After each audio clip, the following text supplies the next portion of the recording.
apa? Mandi dengan ikan. Pelan-pelan.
Dipteris conjugata, dia bentuk macam ni.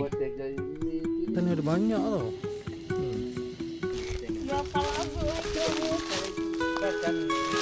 Very steep.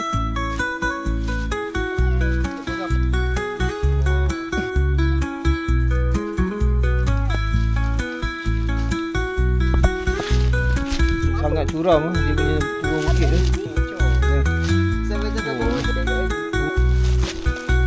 Kita pegang.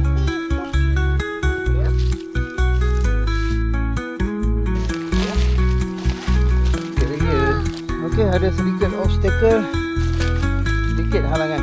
Minyak dia je. Okey, tahan. Oh, kita jumpa anak sungai.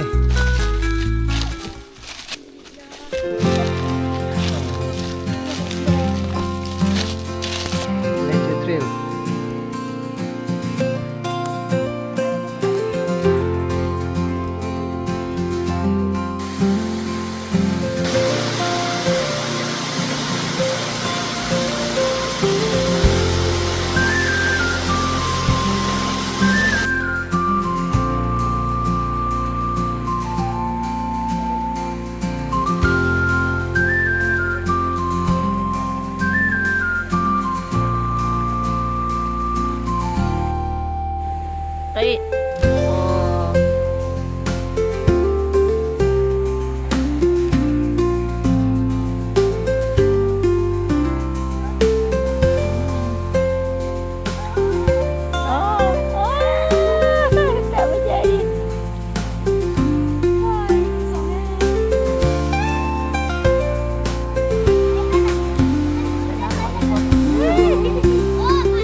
Dekat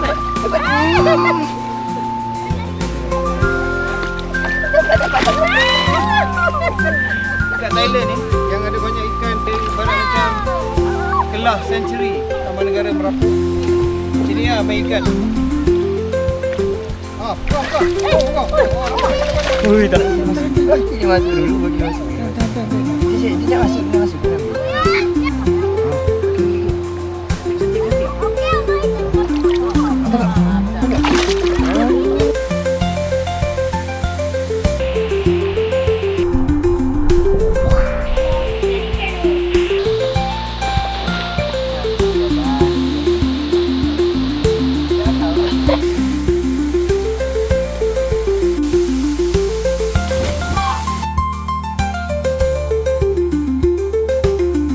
Okay, see you again.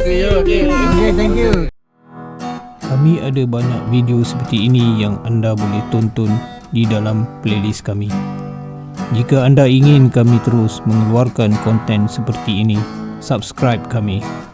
Semoga bermanfaat. Terima kasih.